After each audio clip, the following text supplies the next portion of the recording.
The sterile white corridor of the hospital promised safety, but for Fiona Whittaker, it became a battleground. She clutched her swollen 28-week belly, a testament to her love for her husband, Gregory. But a shadow from Gregory's past was stalking them. In one shattering moment, a scream tore through the silence. A mistress, fueled by venom, lunged for the pregnant wife. But this attack would unleash a secret far more powerful than adultery, a secret of blood, power, and a father Fiona never knew she had, who was about to change everything. The fluorescent lights of the St. Jude Metropolitan Hospital's maternity wing hummed a low, anxious tune. Fiona Whittaker shifted on the hard plastic chair, trying to find a comfortable position. At 28 weeks pregnant, comfortable was a distant memory. She pressed a hand to her swollen stomach, feeling the distinct, fluttering kick of her unborn son. "He's active today," she said, smiling up at her husband, Gregory Bishop. Gregory didn't look up from his phone. "Oh, that's great, Soph. That's great."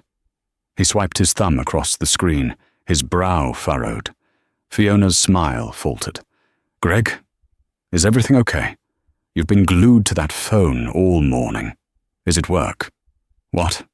"Yeah, always work," Gregory said, finally pocketing the device and forcing a tight-lipped smile.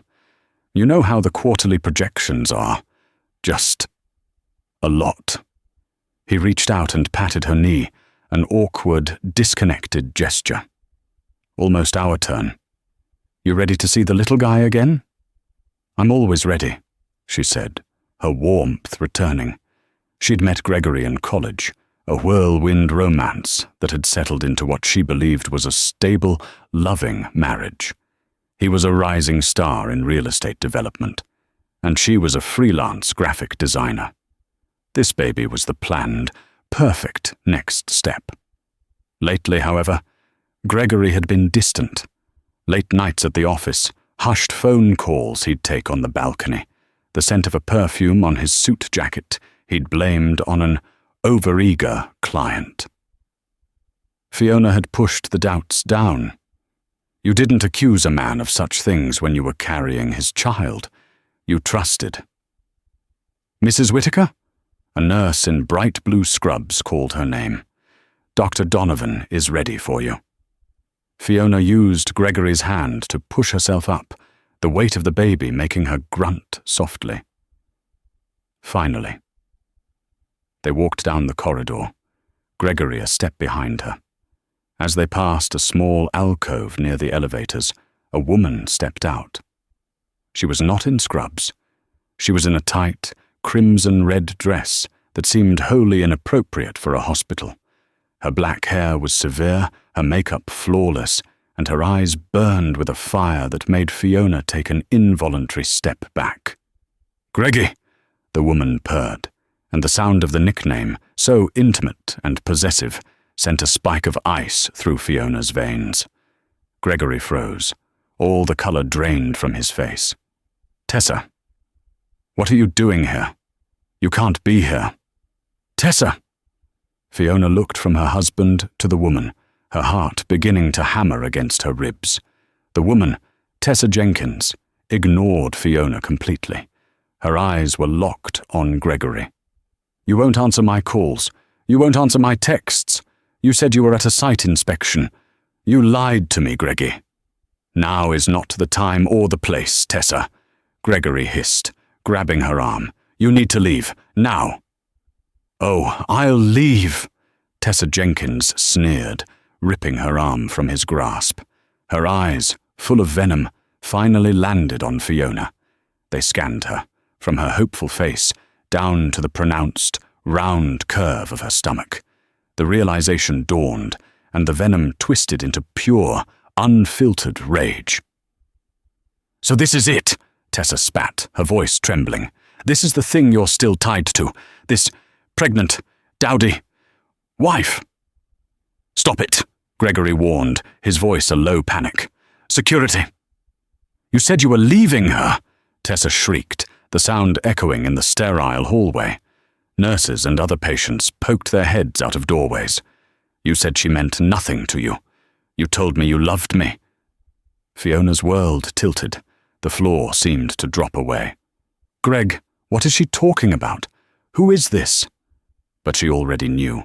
The late nights, the perfume, the secret calls, it all crashed into place with the force of a physical blow. Fiona, baby, she's crazy, Gregory stammered, holding his hands up. She's a stalker, I swear. Stalker? Tessa laughed, a broken, hysterical sound. I'm not a stalker. I'm the woman you've been sleeping with for 8 months. I'm the woman you took to the Caymans while you told her you were at a conference. Fiona stumbled back, one hand flying to her mouth, the other protectively cradling her belly. 8 months? She whispered.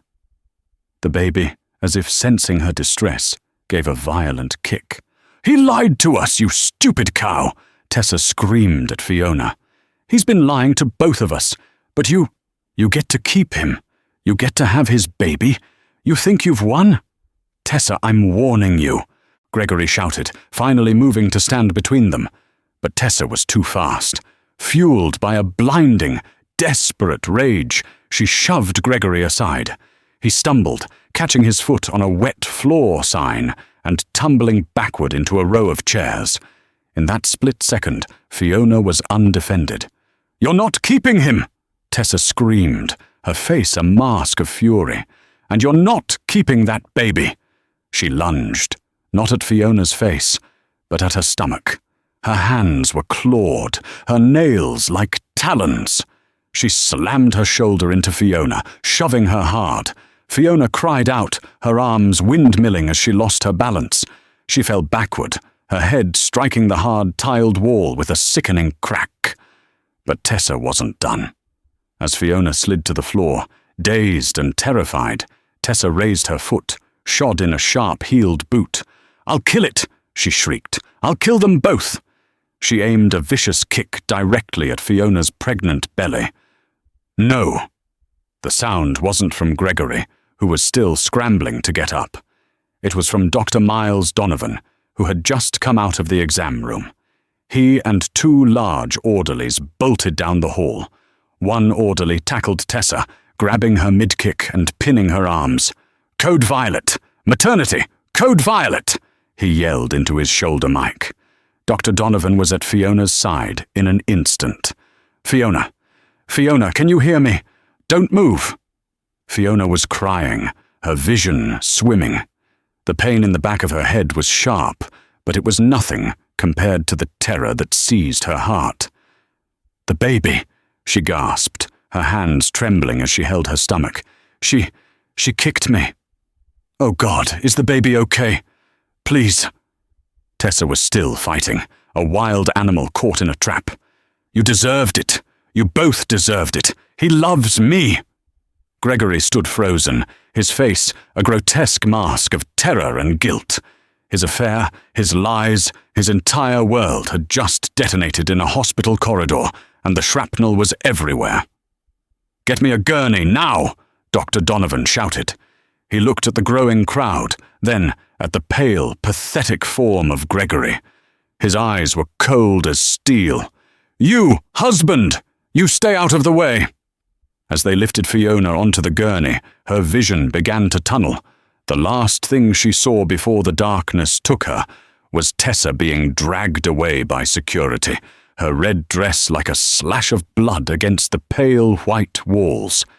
And the last sound she heard was her own weak whisper. My baby. The moment Fiona disappeared behind the double doors of the trauma bay, the maternity wing descended into a different kind of chaos. The quiet, methodical kind. The Code Violet had put the entire floor on lockdown. Gregory Bishop stood in the hallway, his expensive suit now rumpled, his hands shaking. A nurse had handed him a clipboard with a form, but he was just staring at it. Sir, the nurse said, her voice stripped of all empathy. We need Mrs. Whittaker's patient information verified. Right.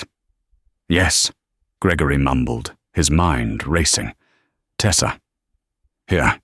How could she be so stupid? He wasn't thinking about Fiona. He wasn't thinking about the baby. He was thinking about the exposure. His carefully constructed life was in ruins. And you, a new voice cut through the air, sharp and authoritative. Gregory looked up. A man in a dark, impeccably tailored suit was approaching, flanked by 2 hospital security guards. The man wasn't a doctor. He looked like he owned the building. Which, in a way, he did. This was Conrad Shepherd, the director of St. Jude's Metropolitan and the head of the Shepherd Foundation, the hospital's primary benefactor. He was a man whose name was whispered in boardrooms and at charity galas. He was known for his icy precision and zero tolerance for anything that made his hospital look bad. A violent assault in his flagship maternity wing was very, very bad. "You're the husband?" Conrad Shepherd asked. His voice was a low baritone that commanded obedience. "Yes." "Gregory Bishop, my wife. Is she—" "She's being cared for," Conrad cut him off. "My head of security just showed me the footage from hallway 3C. You brought that woman here." It wasn't a question. It was an indictment. "No, I mean, yes, I know her. But she's unstable," Gregory stammered, trying to find his footing. "She's been stalking me. I'm the victim here, too." Conrad Shepherd stared at Gregory for a long, uncomfortable moment. He was a man who could read other men like balance sheets, and this one was deep in the red. "The victim is your pregnant wife, who was just assaulted on my property. The police have been called. They will want to talk to you. And to her." He nodded to the end of the hall, where Tessa Jenkins was being held in a small security office, the door open.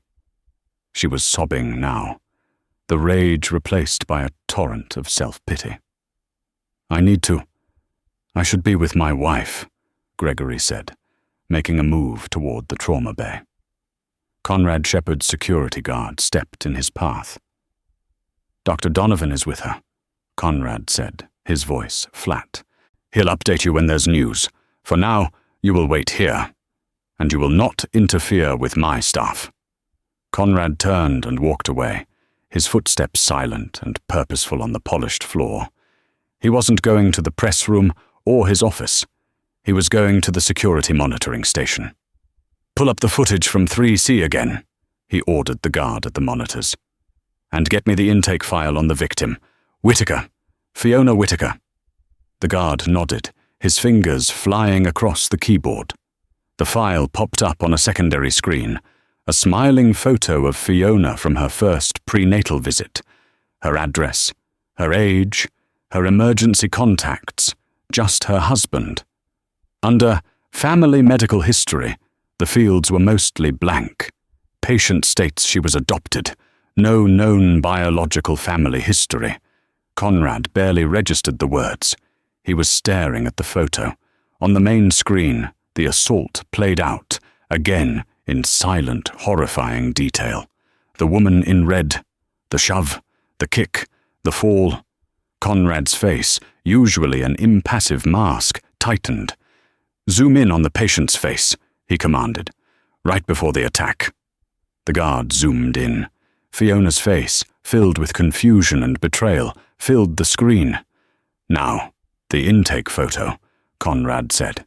The guard put them side by side, the smiling, happy woman, and the terrified, betrayed victim. Conrad Shepherd's blood ran cold. He reached into his jacket pocket and pulled out a worn leather wallet. From a hidden fold, he extracted a small, faded photograph.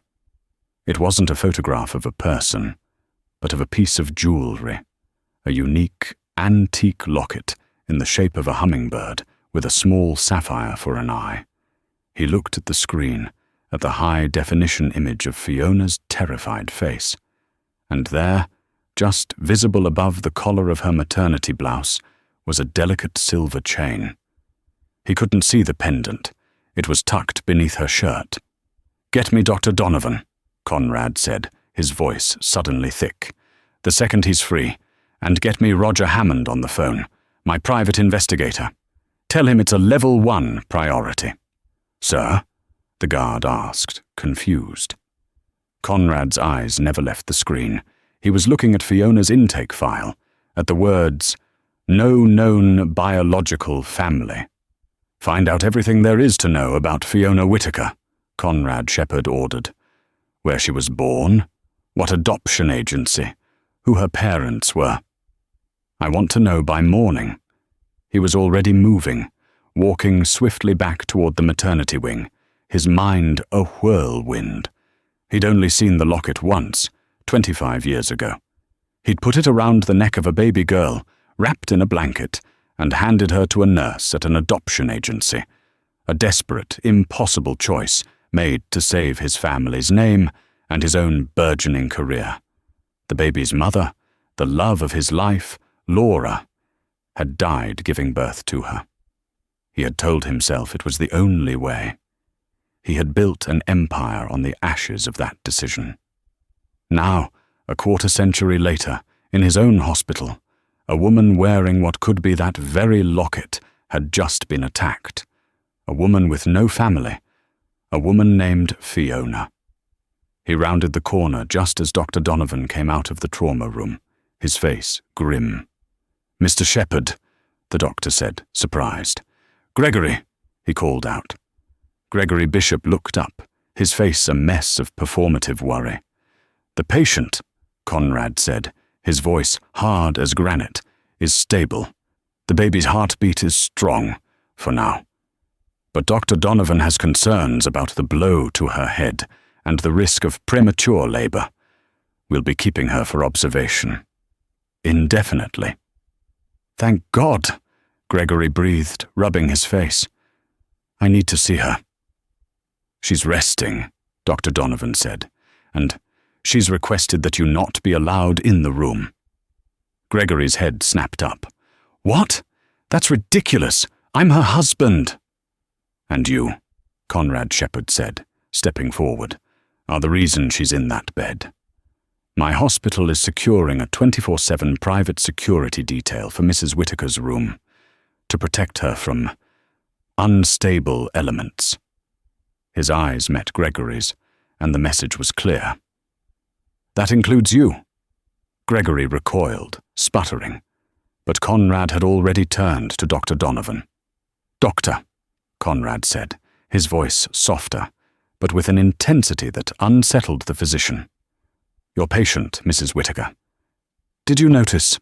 Is she wearing any jewelry? A necklace, perhaps?" Dr. Donovan looked baffled by the question. "Yes, a silver chain. A locket, I think. A little bird, a hummingbird. One of the nurses had to move it to check for bruising on her collarbone." "Why?" Conrad Shepherd's knees felt weak. He put a hand against the wall to steady himself. After 25 years, his secret was no longer a secret. It was a patient. It was a victim. And the woman who had just attacked her, and the man who had betrayed her, had no idea who they had really crossed. They hadn't just assaulted a patient. They had just attacked the daughter of Conrad Shepherd. Conrad Shepherd didn't sleep. His penthouse office, overlooking the city that he all but owned, was silent save for the clinking of ice in a glass of water. He hadn't touched the scotch. He needed to be sharp. On his desk, two things sat side by side. The first was the faded photograph of the hummingbird locket. The second was a digital file from his private investigator, Roger Hammond, which had arrived at 3:17 a.m. It was a simple, sealed adoption record from 25 years ago. It had taken Hammond, with his extensive and ethically grey connections, less than 6 hours to get it unsealed. Birth mother, Laura Hayes. Deceased, 3 hours postpartum. Birth father, Conrad J. Shepherd. Child, female, adoptive placement. A closed adoption to a couple in upstate New York. Notes. Child was placed with a silver hummingbird locket, sapphire eye. Mother's personal effects. Conrad closed his eyes. The dry, bureaucratic text was a flimsy dam against a 25-year flood of guilt. He saw Laura, her face pale against the hospital sheets, her hand in his. "She's beautiful, Con," she'd whispered, her voice already so weak. "She looks like you. But she has my eyes." He'd been a different man then. Ambitious, yes, but also reckless. He was in the middle of a hostile takeover of his father's failing company, fighting off lawsuits from his uncles. He was engaged to another woman, a political merger, not a romance.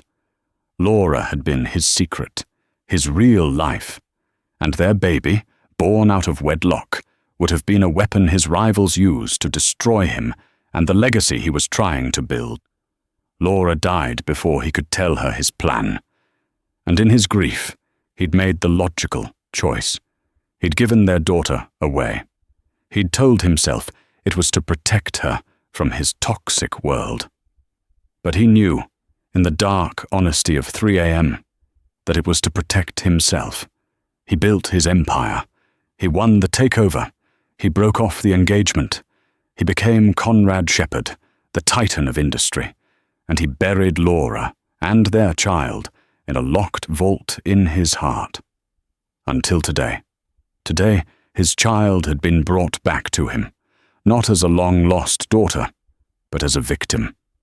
Beaten, betrayed, and pregnant with his grandchild. A cold, precise rage, far more potent than Tessa's hot-blooded frenzy, settled over him. He picked up his phone. "Roger, I have a new list." He spent the next hour on the phone, not shouting, but speaking in calm, lethal tones. He spoke to his bankers. He spoke to his legal team.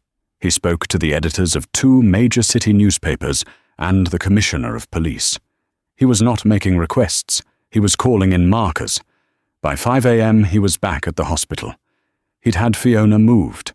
She was no longer in a standard maternity observation room. She was in the Shepherd wing, a private, secure floor reserved for visiting dignitaries and the city's elite, complete with a security staff that answered only to him. He stood outside her door. The guard, a former Secret Service agent, nodded. "She's sleeping, sir. Vitals are stable." Conrad nodded and quietly entered. The room was dark, save for the glow of the fetal heart monitor, its steady, rhythmic whoosh whoosh filling the silence. Fiona was asleep, her face pale and bruised, an IV line in her hand. The hummingbird locket rested on her collarbone, a silver sentinel. He pulled a chair to her bedside. He looked at her face, really looked at her. For the first time. She had his brow and his jawline. But her mouth, the curve of her cheek. That was all Laura. He had spent 25 years building an empire of steel and glass, a monument to his own ambition. It had all been so empty. And now, in this sterile room, he finally understood what it was for. It was not a monument. It was a fortress. And he was about to bring its walls up to protect the only thing inside that mattered. He reached out, his hand trembling, and almost touched her hair. He pulled back. Not yet. She was a stranger. She was his daughter. He watched her until the sun began to cast a grey light over the city. When he finally stood, his back was straighter. The guilt was still there, but it was no longer a weight. It was fuel. "He," Conrad whispered, thinking of Gregory Bishop, "will learn what it means to strike at my family. He will not be ruined. He will be dismantled, atom by atom." He walked out of the room, his long night of grief over. His new day of reckoning had just begun. Gregory Bishop woke up on his sofa, his neck stiff, his mouth tasting like ash. He'd been kicked out of the hospital at midnight after Conrad Shepherd's private security had taken over the maternity wing. "I'm her husband," he'd shouted. The guard, a man built like a refrigerator, had simply replied, "Per Mr. Shepherd's orders, sir. You are not on the visitor list." Gregory had stared in disbelief. Mr. Shepherd? The big man himself? Why was Conrad Shepherd, a man Gregory only knew from the business pages involved in his personal drama. He'd assumed it was just a PR move for the hospital. He showered, his mind racing. He had to fix this. He had to get to Fiona, spin this, make her see Tessa was a crazy stalker. He'd beg, he'd cry. He'd done it before when she'd found a suspicious text, and it had worked. He put on his most expensive suit, a power play.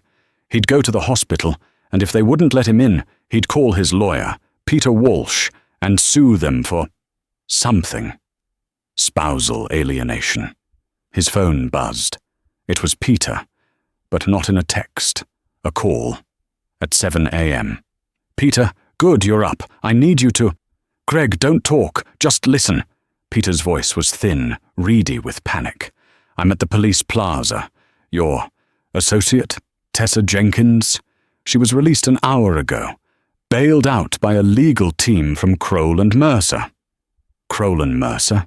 Gregory's blood ran cold. That's Conrad Shepard's firm." "Bingo!" Peter spat.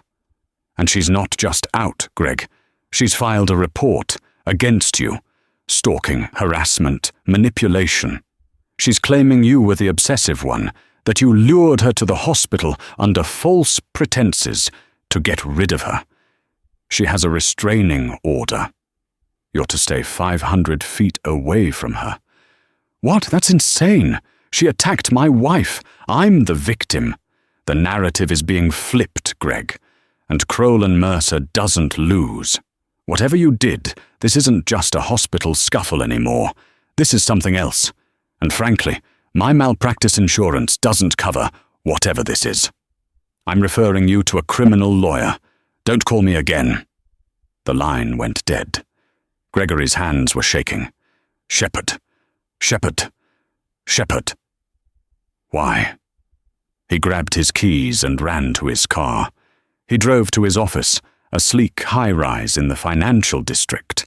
He needed to get to his files, his bank statements, figure out what leverage Shepard could possibly have. He swiped his keycard to get into the private garage. Access denied. He swiped again. Access denied. He cursed and paid for parking, running to the main lobby. He swiped his card at the turnstile. Access denied. "Mr. Bishop," the lobby security chief, a man who usually high-fived him, stood there, his face grim. "I'm sorry, sir. Building management has temporarily suspended your access. Your firm is under an ethics review." "Ethics review? By who?" "By the primary leaseholder, sir. The Shepard Foundation." Gregory felt the floor drop. The building, his building, was a Shepard property. He stumbled back out onto the street, his heart hammering. He pulled out his phone to call his bank, to move his money, to hide something. He logged into his private banking app. He had 7 figures in his personal account, ready for a new development deal. Account balance, $0.0. Account status, frozen, pending legal review. No. He tried his business account. Same thing, frozen. A text message dinged on his phone. It was from an unknown number. It was a single sentence. "Your 10 a.m. meeting for the Shepard Tower contract has been cancelled. Indefinitely." That was it. The Shepard Tower. The billion-dollar contract he'd been working on for a year. The deal that would make him a mogul. It wasn't just suspended.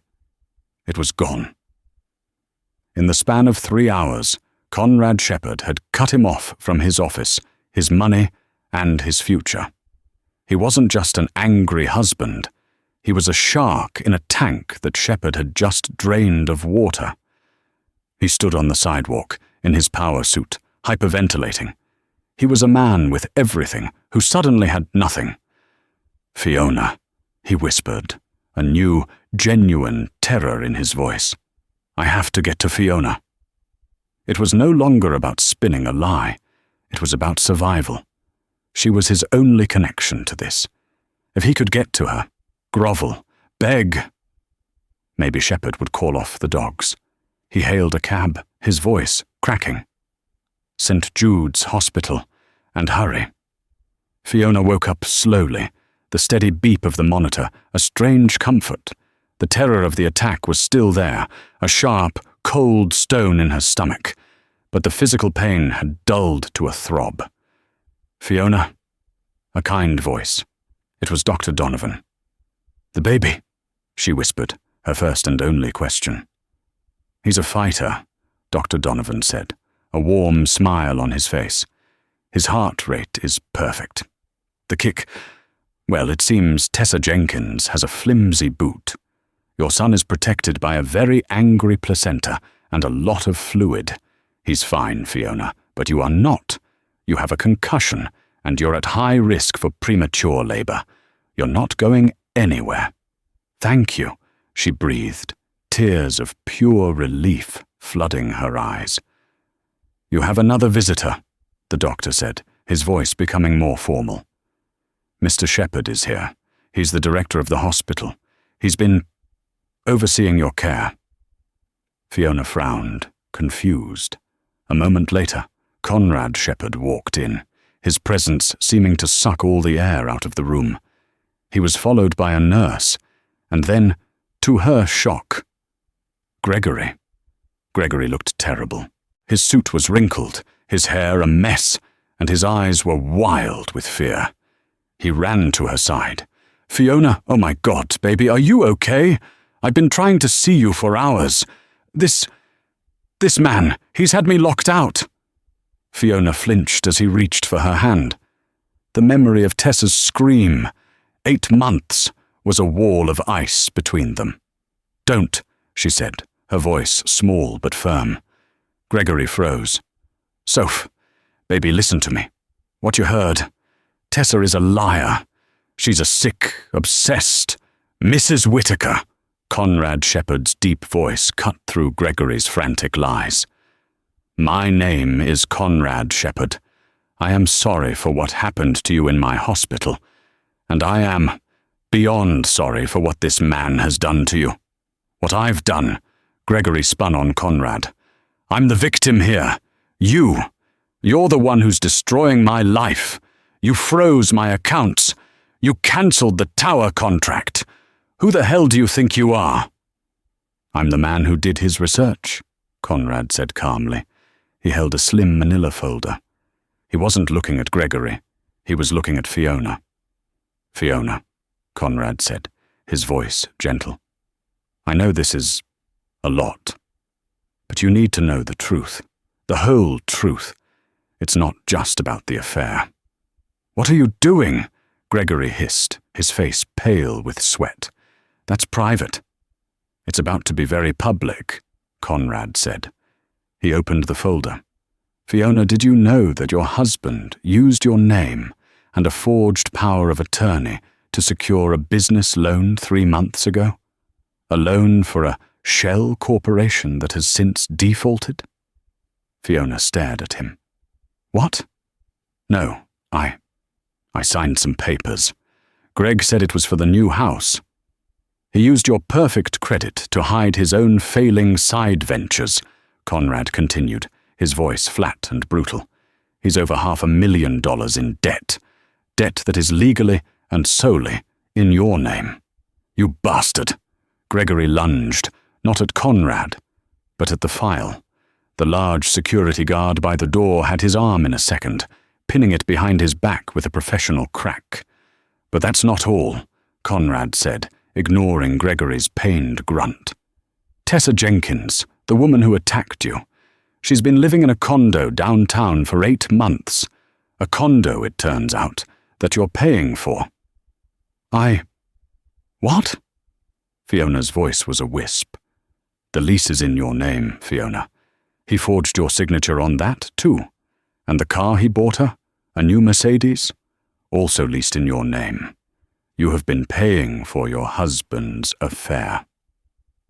The room was silent, save for Gregory's desperate, pathetic gasps. Fiona stared at the man she had loved since she was 20 years old, the man she had built a life with, the father of her child. He wasn't just a cheater.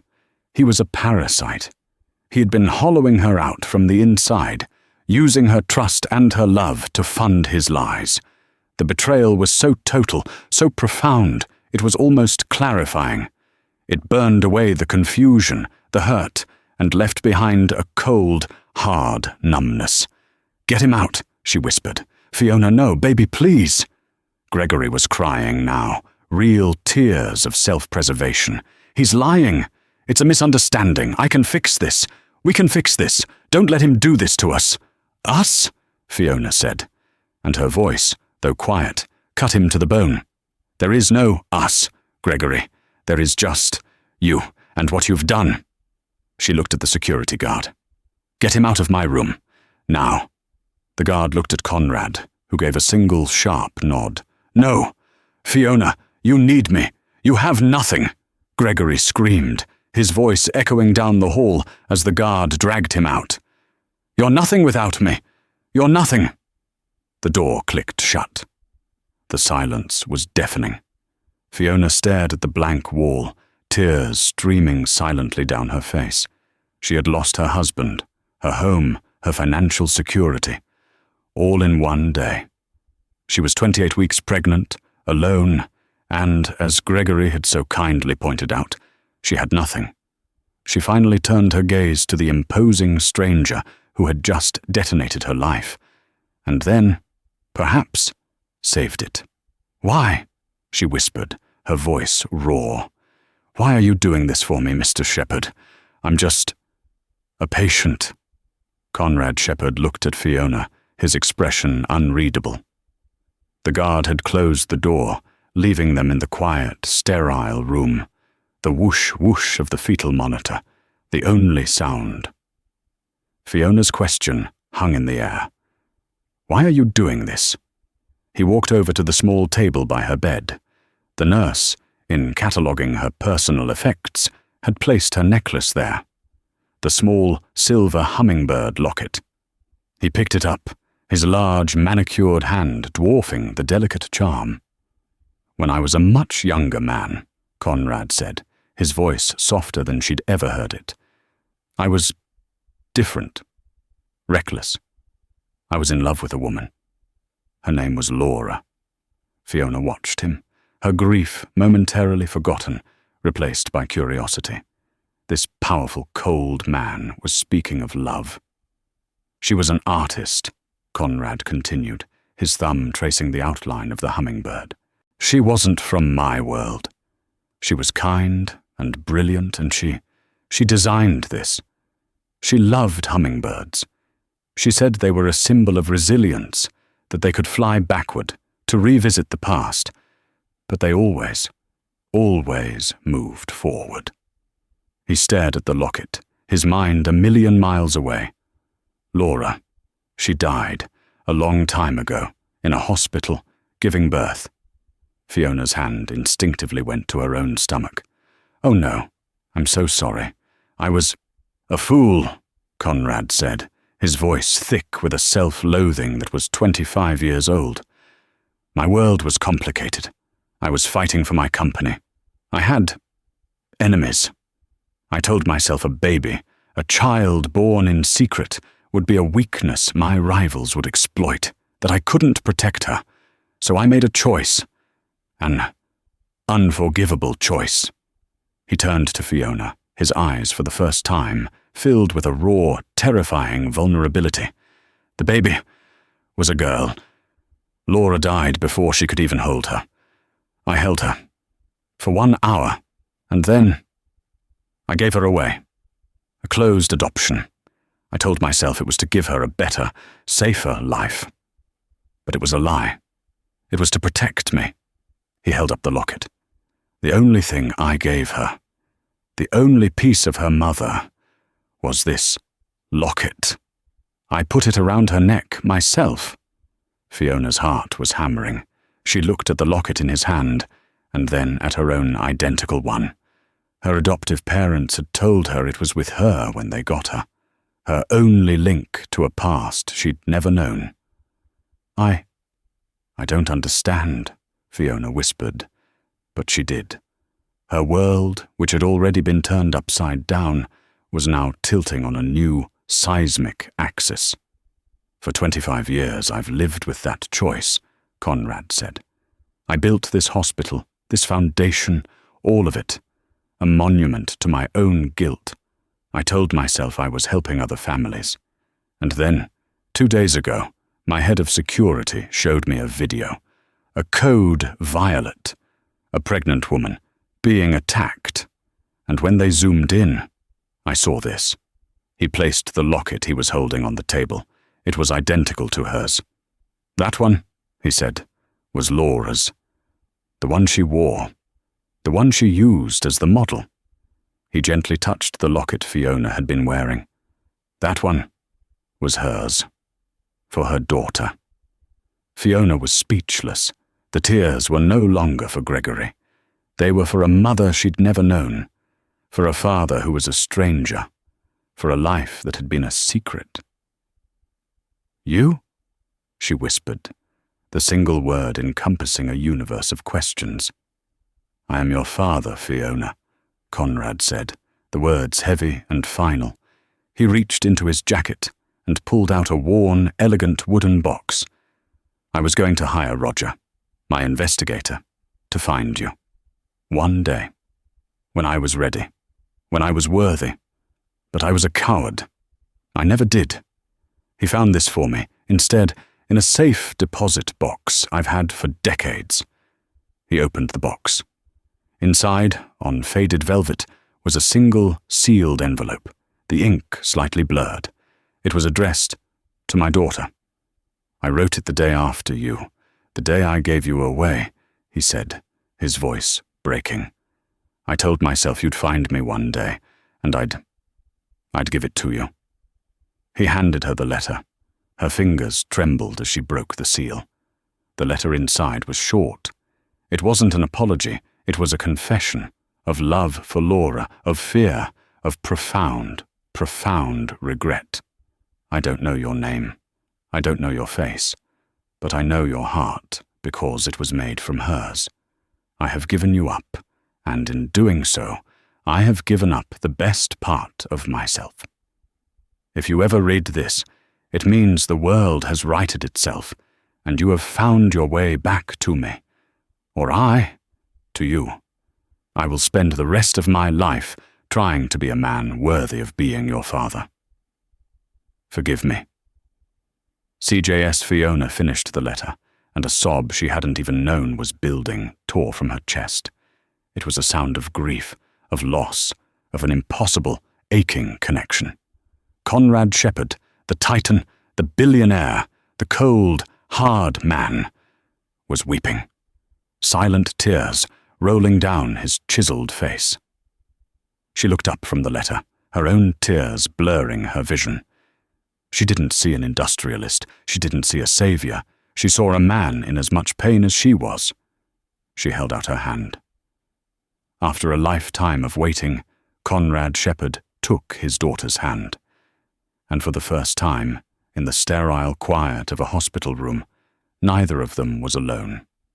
3 weeks had passed since the world had fractured, and in that time, a new one had slowly, cautiously begun to take its place. Fiona was no longer in a standard hospital room.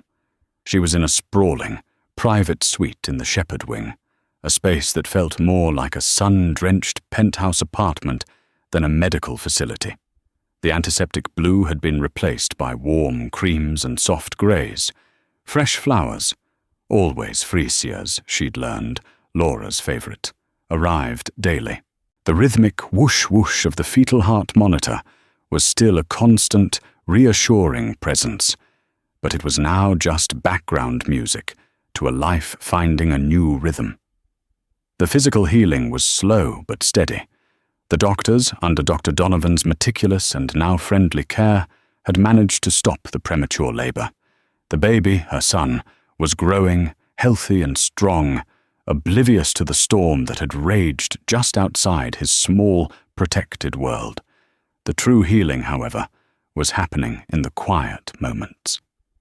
Conrad visited every day. At first, their conversations had been stilted, two strangers orbiting a black hole of shared history afraid of being pulled in. He would sit stiffly in a leather armchair, a titan of industry clearly uncomfortable with inaction, and ask formal, polite questions about her comfort. But one afternoon, she'd been sketching in a pad, something she hadn't done in years, and he'd stopped, his eyes fixed on the charcoal drawing of a hummingbird. Laura. She loved the Impressionists, he'd said, his voice quiet. All that light. Do you like them? Fiona had looked at her own drawing. I've always preferred the Pre-Raphaelites, actually. A small, genuine smile had touched his lips. Ah, more emotional, more drama, I see. It was a start, a bridge, built one small, true sentence at a time. He told her stories about Laura, not as a sainted ghost, but as a vibrant, stubborn, brilliant woman. She told him about her adoptive parents, good, simple people who had given her love but had passed away too soon. They were two people, defined by loss, suddenly finding a new, unexpected connection. But the world outside the hospital walls had not been healing. It had been systematically dismantled. Today, Fiona was signing the final papers. She sat propped up against a mountain of pillows, her baby bump prominent under a soft silk robe. Across from her sat Margaret Trent, a sharp, elegant woman in a steel-grey pantsuit. Margaret was the head of Conrad's personal legal team, and for the past week she had been Fiona's sword and shield. And this one, Margaret said, tapping the last page, is the etc. clause, a personal favourite of mine. It legally and permanently bars Mr. Bishop from ever profiting from your story, your name, or your son's name, in any media, in perpetuity. No tell-all books, no wrongful conviction interviews. It's ironclad. Fiona took the heavy, gold monogrammed pen. She looked at the line where her name, Fiona Whitaker, was to be signed. She thought about Fiona Bishop, a name she'd been so proud of, a name that had turned out to be a forgery, a brand for a hollow corporation. She signed, her hand not trembling in the slightest. It's done, Fiona said, a long, slow breath escaping her. It is, Margaret confirmed, gathering the papers. You are officially filing for divorce on the grounds of, well, a spectacular and rather novel-worthy amount of fraud and adultery. All assets, or rather, what's left of them after the debt, are being liquidated to pay the liabilities he incurred in your name. You will walk away from this, Fiona, with a clean slate. Financially, you are free. Thank you, Margaret. It was, the lawyer said with a rare, thin smile, a genuine pleasure. As the lawyer left, Fiona looked out the window. Free. It was a terrifying word. She'd seen the headlines on the news before Conrad had kindly had the television in her room set to only art and nature channels.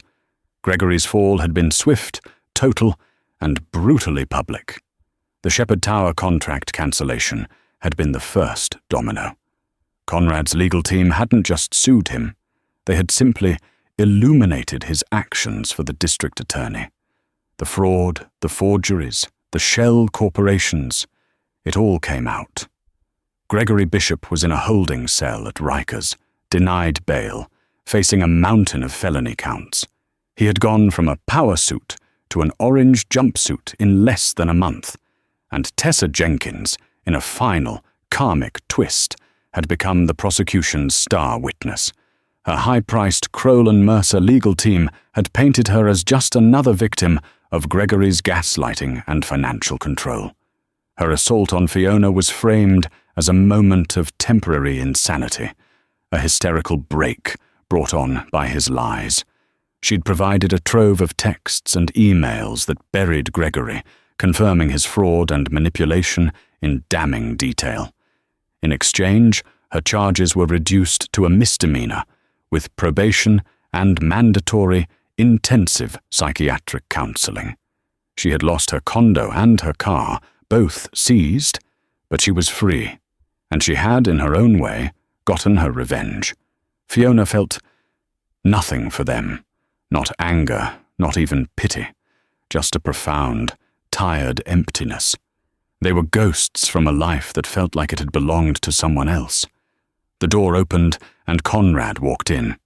He was holding two things, a large, fragrant bouquet of freesias and a single, blue-printed file. "He's a model patient," Conrad said, his face alight with a warmth that was becoming more familiar. He bypassed the vase and handed her the file first. Fiona opened it. Inside was the latest, most detailed ultrasound image. A perfect, tiny profile. A little nose, a strong chin. "Oh," she breathed, tracing the image with her finger. "He's perfect." "Of course he is," Conrad said, his voice thick with an emotion he no longer tried to hide. "He's Laura's grandson. He's your son. Dr. Donovan says his measurements are all ahead of schedule, and given his kicking, he's probably going to be a soccer player." Fiona laughed, a real, full-bodied laugh that felt new in her own chest. "I'll warn the nurses." She looked at the picture, then at Conrad, then at the luxurious room that had become her cage, however gilded. The joy faded, replaced by the question that had been hanging in the air for weeks. "So, what happens now?" she asked, her voice small. I can't stay in the hospital forever. I won't be a patient for much longer. And my old apartment, my old life, it's all gone. Margaret, she said I'm free. But it feels terrifying," Conrad offered, his gaze steady. "I have nothing," Fiona whispered, the full weight of it landing on her. "I have no home, no job. I'm pregnant and I'm alone. I have nothing to offer this baby." "Fiona," Conrad said, and he sat on the edge of her bed, taking her hand. His was warm, solid. "You have everything to offer him. You have his mother. You have survived this. You are an artist. You are kind. You are not your past." He stood and walked to the window, looking out over the city he owned. "You're right. Your old life is gone. But gone just means there's room for something new." He turned back to her, and she saw in his eyes a vulnerability that matched her own. "I've had a problem, you see," he said, a faint, nervous smile playing on his lips. "I have a 12-bedroom penthouse. It's an empty house, Fiona. It has been empty for 25 years. I've been rattling around in it, a ghost in my own life. And I've just discovered that my new head of philanthropy for the Shepherd Foundation is going to need a place to stay." Fiona stared at him, stunned. "Head of philanthropy? Me? You're an artist. You have a good heart. You know more than any trust fund kid I could hire what it's like to have nothing," Conrad said, his voice gaining strength. "Who better to decide how to give? That's the job. It's real. You'd be brilliant at it." He stepped closer. "But that's just the how. The why is that the east wing of the penthouse has the best morning light. It's perfect for an art studio. And the room next to it, well, it's just the right size for a nursery." Fiona's eyes filled with tears, but this time they weren't of grief or fear. "I'm not offering you a job, Fiona," he said, his voice finally breaking with the weight of his 25-year-old confession. "I'm offering you a home. I'm asking you, don't let me be just a name on a letter. Let me be a father. Let me be a grandfather. Please, come home." "Yes," Fiona whispered, clutching the ultrasound picture to her chest. The word was a sob, a prayer, a promise. "Yes, we'll come home." He sat down again, and she leaned her head against his shoulder. They sat in silence for a long time, a father and a daughter, finally in the same place. There's one last thing," Fiona said, pulling back, a new resolve on her face. "His name. Conrad looked at her, curious. Gregory, he insisted.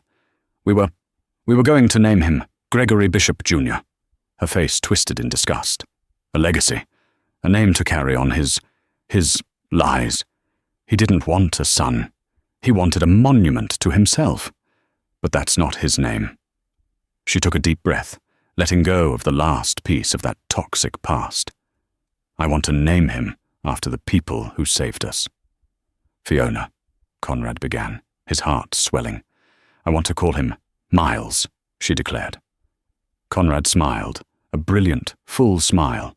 Dr. Donovan, a good man, a very good man. And his middle name, she said, her eyes locked on his, clear and strong. I want it to be Shepherd, Miles Shepherd, for his grandfather, the one who brought him, who brought us both home. Conrad Shepherd, the man who had built an empire from steel and logic, the man who hadn't shed a tear at boardroom brawls or hostile takeovers, was undone. He couldn't speak. He simply brought his daughter's hand to his lips and nodded, a silent, binding oath. He looked at his daughter, at the ultrasound picture she held, and at the hummingbird locket that sat on her bedside table, glinting in the afternoon sun next to the freesias. The past had been revisited, its ghosts finally laid to rest. Now, at last, they were moving forward. Fiona's ordeal was just the beginning. The attack in the hospital was a brutal act of revenge, but it was the catalyst for a truth that had been buried for 25 years. Justice is coming, but it won't be from a courtroom. It will come from a place of unimaginable power, from a father who has just discovered the daughter he thought he'd lost forever. The web of lies that Gregory and Tessa spun is about to be set on fire by a man who owns the city. What did you think of Fiona's story? Do you believe Conrad's protection is a second chance, or just another cage? Let me know your thoughts in the comments below. Your support means the world.